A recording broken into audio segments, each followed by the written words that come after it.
Hi, welcome to a new video dedicated to the last rusher from my machine. This is the Aurora 100 and this model comes after the Aurora 90, nothing else than the a clone of the Halo 90. Here it's a new design, more classic in age design.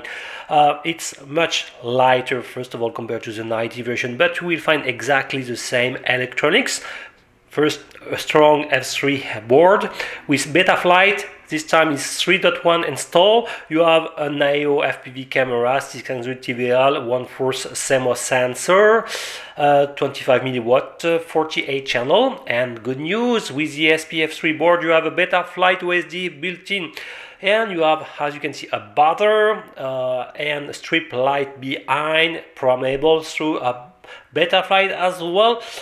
Some strong motors, okay, and it's very compact. So let's check this bundle. Okay, here are all the elements you can find in the packaging. First of all, we will start with the instruction manual. Like the 90 is very well done, printed in color, where everything are here. Split diagram, all the list of the different elements with the nomenclature, and for example the main characteristics of the machine: 65 grams standalone, Betaflight F3 including Betaflight OSD, that's great, 1104 motors with 7500 kV, so not ultra fast, but maybe there is a small hope to be compatible with 3S setup. Props are 50mm, 40 blades, and they are pretty nice, probably some racer star model. The IOI camera hits a classic 600 TVL, okay, HD CMOS, 1/4 size of forces sensor, 25 milliwatt, 48 channel. You can turn it in NTSC or PL format. The battery exactly the same, a 452 S LiPo, 480C of discharge rate, not completely sure about this value, and with a JST connector, OSD Betaflight. Flash now with 3.1 instead of 3.01, okay. Flight time still poor, between 3 and 4 minutes, so probably closer to 3 minutes. And you have a real LEDs bar programmable, that's right, buzzer ready, that's great. So you can find all the splitting diagram, that's correct. And since you have 3 types of receiver, we will find also the binding procedure, the list of all supported channel. Okay, so 6 band, the raised band is supported. How to use it: the front button to select the NTSC and PL if you press more than 2 seconds. Okay, if you shortly press, you will mirror or flip the image. And the bottom button here, more on the rear, is to select the current frequency if you short press on it. And if you long press, more to select one of the 6 band. Okay, how to charge it, and how to find the bind button. For example, for the Fear Sky BNF version, that's my version. So you have also a DSM2, DSMX version, okay, Spectrum compatible, and a Fly Sky, if I'm not wrong, compatible with FHDS2A. Okay, so that's great, and so compatible with most of the last Fly Sky radio, very popular, and with a working efficiently 5-safe. So at the end you have the OSD information and even how to configure the LED strip. So very great instruction manual. First good point. So as I said previously, you have exactly the same LiPo, 450 MEMS powers model, announced to be 80C, okay, so exactly the same. JST connector, maybe we can regret the non-introduction of an XT30, which can handle much better the high value of current, 31 gram, some dimension if you want. So is attached by a battery strap already installed, okay, but it's the dimension more or less barely 55 by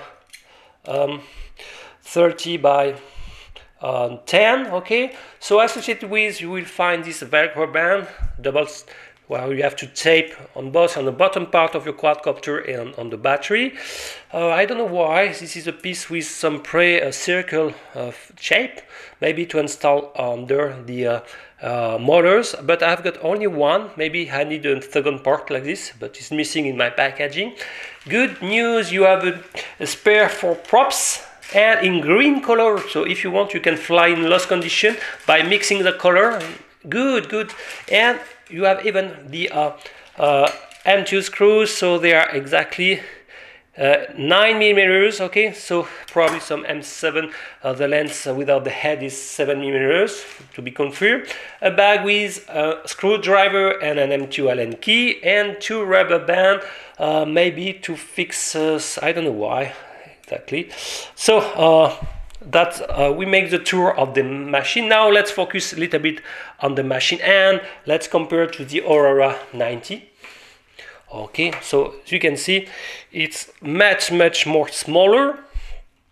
Well, it's announced to be 100 millimeters of diagonal, so not so much smaller, but without the prop guard, it sounds to be much compact, but it's not really the case. Same props.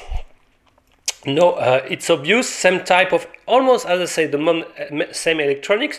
So you can find this 3-board Minikube machine. Okay, so on top you have the receiver. For me, it's FlySky with the bind button installed here on top here.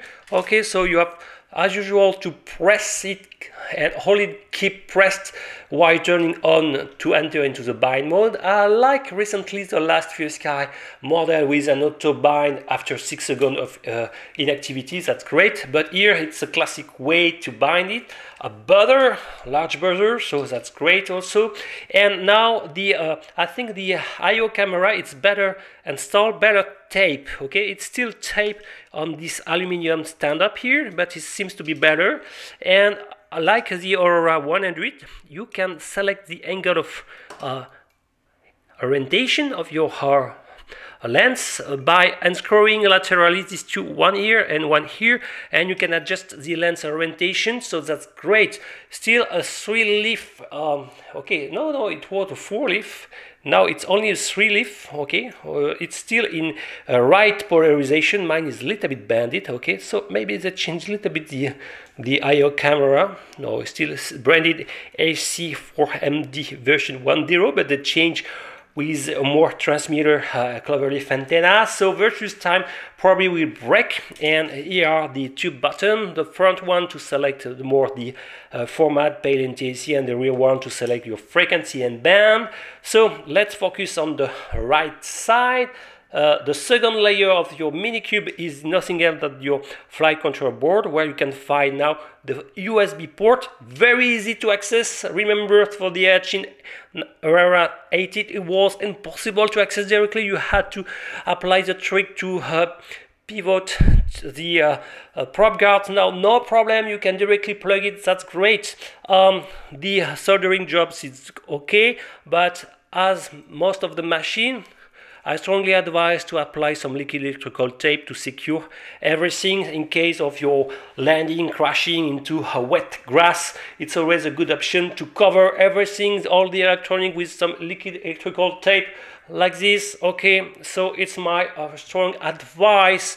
So let's focus a little bit on the motors. Exactly the same, some 1104 announced to spin at 7,000, if I can think well, 500 kV. And the main question, what is the thickness of the carbon element? 1 mm 50. So I found it's a little bit flexible, so I raise a little caution about the durability in case of hardened crash.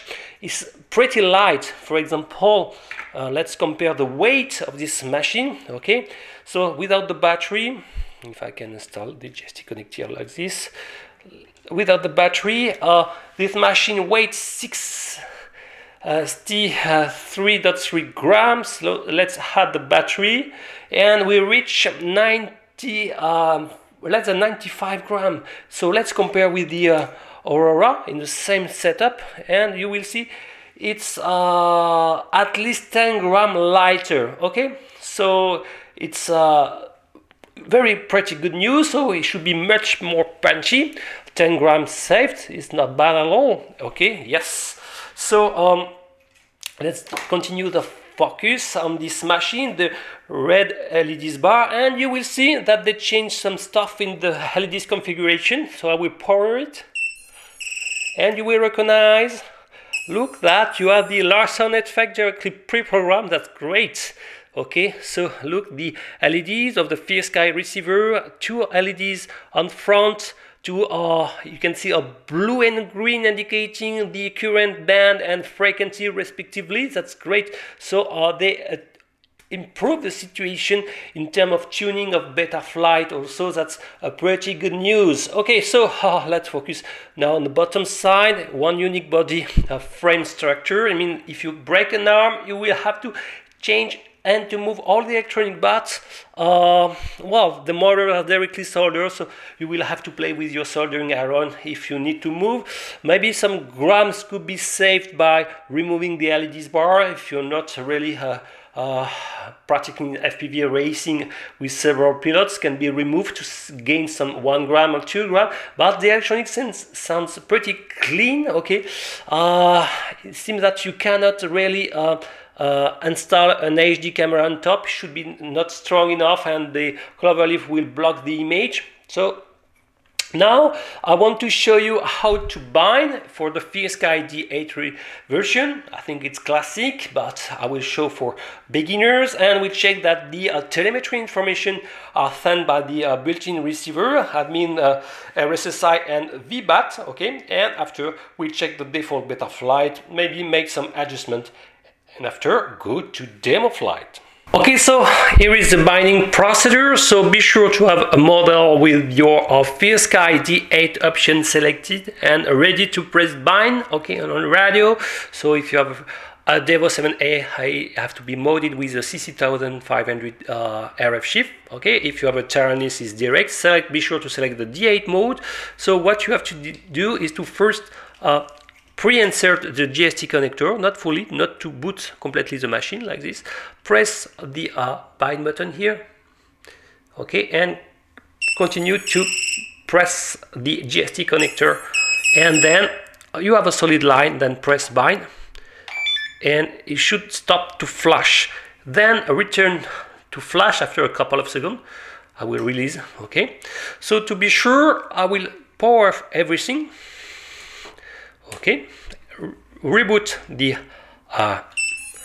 Aurora 100, and I should have a solid light, blue light, as you can see here. Let's check the telemetry information. Wow, I don't have it. Yes, I've got the RSSI, so it's strange I don't have yet the V battery. So maybe I need to be plug something. So I can't remember if the Aurora 90 got the VBAT information, but at least we have the RSSI. Okay, so don't worry, we have on your OSD this VBAT information. Okay, so now let's check the default Betaflight configuration.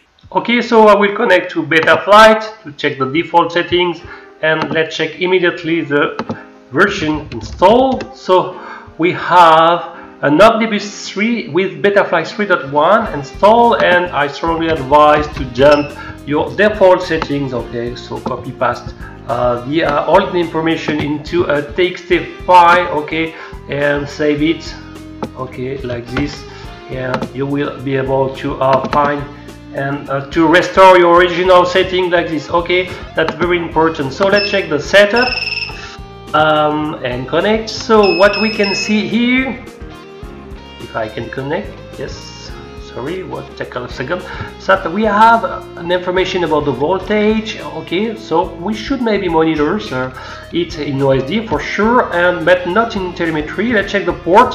So what we can see here, the MSP for the SP Racing board, UART 1 is active, and more important, for UART 3 serial is turned on for the S-Bus built-in receiver of the Minikube flight controller.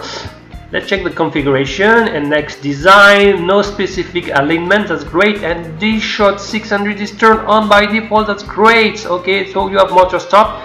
It's up to you, so if you want to use it or not, okay, but it's turned on by default. And as I said previously, you have a built-in receiver in the Minikube. It's a serial based in S-Bus format. The V battery is monitored with the SC sensors, okay, for the type, and maybe make some adjustment, but they have been adjusted. The flight controller have been set to with a 2 kHz in the PID loop and 8 kilo for the gyros. Can be set to 4 and 4 respectively, but it's already a good choice. The current is monitored. You have the LS strip turned on. That's great. Black box if you want to adjust your PID settings, or if you don't want, can be turned off. You have already 23% of CPU usage, so if you want to save a little bit, you can turn off the black box and the SD card if you don't want to log anything. Okay, so maybe do it later in the optimization. So if you want to, the default name in the Betaflight will be Aurora 100 if you want to display your name in the OSD information. FaceSafe, we have a drop. Okay, so with 100 values. Okay, if you want to decrease to 10, it will fall a little bit more faster. PID settings, we have the rate profile 1 with the default here. So classic, I would say PID values. Okay, maybe the derivative can be a little bit increased. The rates are exactly Betaflight default at 667 degrees per second. So I will increase probably a little bit more these values, okay, to be more acro compatible. The straits for angle and horizon set to 50 can be decreased a little bit, and TPA, so especially with 1.5 millimeters of carbon arms, could be maybe if we have a meeting encounter some oscillation in high throttle value, maybe increase the TPA value to 0.304. Receiver, I will turn on the radio. Okay, and as you can see, I've got channel inversion, so I will immediately set to Futaba for me. So I will start with run, I will save it. Okay, and now it's not moving, and notice that the RSSI is assigned to the channel 9. Okay, you can see here fluctuating versus the distance of my radio, so that's great. It's to Betaflight OSD to monitor and to display correctly the RSSI value. Is more or less centered on the 1500 values, sorry, so that's great. No adjustment, but if it's not centered, please center to the 1500.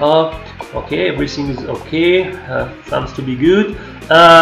No RC band, okay, but it will be adjusted in a few instants. So let's check the default flight mode. So it's done on the X2.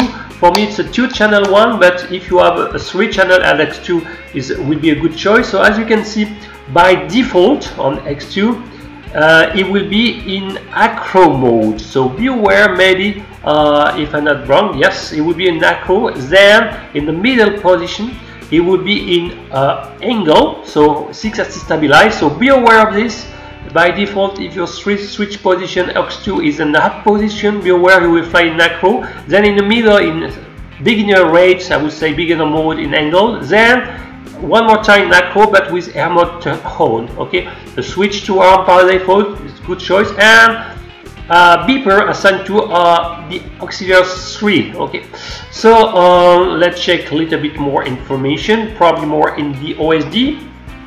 And what we are monitoring, a lot of information. You can see the aircraft here, the flying time, that's good, RSSI, your current main voltage, and you have some other information, the cross, etc. So maybe this one for a racer are not super useful. The horizon, artificial horizon line, the crosshair, okay, sidebar can be removed. Be sure to turn in your favorite video format. So by default, I think the camera will be probably turned in NTSC, so you will have to long press more than 2 seconds the front button if you want to turn it into pale. I will turn it into pale in a few instants. And check the battery capacity. We have 450, so very far to be this value, so I will adjust in a few instants. Let's check the default LED strip. So the first is we have the Larsen scanner effect turned on, as we already saw in the unboxing video. Indicators, that's great, should be coherent with this full right one, it's true. And the middle, we have a throttle, yes, great, and also the second, exactly. So the LED strip are very well configured. Okay, so maybe I will make some just small adjustment personally. So what I will do is probably set to 4 and 4 here, okay, 4 and 4 here, and I will turn off in the same time the black box and the SD cards. So I will increase the CPU usage, but not so not so important. So let's check the CPU usage. Well, still 10%, so that's pretty good. So let's return to the configuration. Yes, sure. Oh, because it was only 2 kilos, so I will apply here 4 kilos, and I should turn around 40 if I'm not wrong. If I current with the SP Racing F3 board, should be around well, not so important. So maybe these 2 kilo have not been. Yes, it's okay. So you can see the CPU load is not so important. That's great. I can change maybe my name, but I won't display it, to be honest. Okay, so I want to minimize the amount of information in the OSD. Okay, it's not a full video platform. We don't need a ton of information. In terms of fail-safe, sorry, I will just decrease to 10. Okay, it's not a big impact, but the fail-safe will drop faster. And now let's check the PID settings.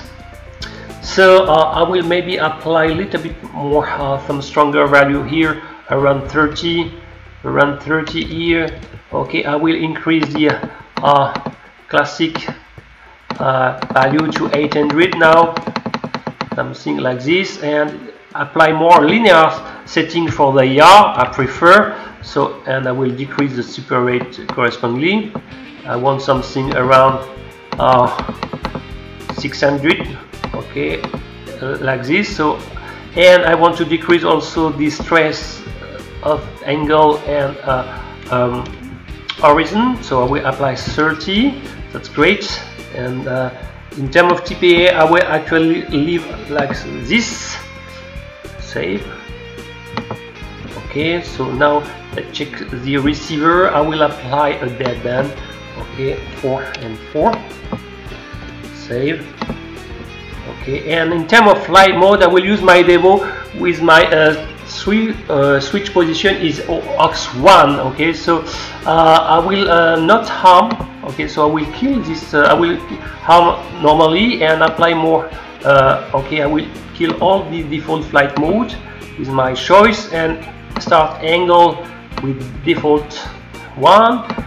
This horizon like this, and I will add the acro for both the horizon and acro. Okay, so everything in aux1, and here apply more the beeper in aux2 for me. So I will check that the beeper is working perfectly. It's great. And I think now let's check a little bit on the OSD information. So as I say, the cross will be removed, the artificial horizon will be removed, the horizon sidebar will be removed. Okay, and I will also remove the cross name, and I will still keep the this is the flight mode. That's very important. So I will push in 4 extremity or bottom up or bottom. So I will push the information here, but be sure that I will select first PAL format. Okay, that's great. So be sure to apply something around here according to your capacity of your goggles, and I will apply the flight time around here. Okay, that's great. And the RSSI here and the flight mode on this extremity, it should be okay. I will adjust the capacity here. We have 400 milliamps per hour, and the only for we'll say 4 minutes of flight time. Okay, and I will save it. In terms of light trip, I will keep like this. So now my configuration of Betafly is done. Okay, we will check also the default barely has firmware installed. So this firmware is barely as compatible. That's great. So I will use barely configurator. I will connect here. Okay, and now turn on the battery. Okay, and then press read setup, and I should have all the information in a couple of seconds. Yes, that's great. So we have the version firmware 16.5 for all the SE, and we have the default value, so we can click and break and stop, maybe decrease the beacon value to 2 minutes in case it's not very important, and we can also play with the beacon stress, but since we have a buzzer, it's not really useful in any case. So I will apply right all the setup, okay, and lastly the motor will stop immediately. That's great. So now let's check a little bit the performance in terms of demo flight. Here is the first demo flight of the Aurora 100, and we'll check if the three main drawbacks of the 90. First one, the props contact with the prop guards is here. Since there is no prop guards, I won't have these problems. And we have some drift effect also to the left, introduced by some vibration, and it requires some soft mounting on the motors to solve this problem. And the third, and very annoying, when you are turning strongly, hardly you have a drop in the motor lift in the rear right motor. So we'll see if this problem is still here. Okay, I hope not. So let's check that, and let's start in flight mode in angle. Let's go.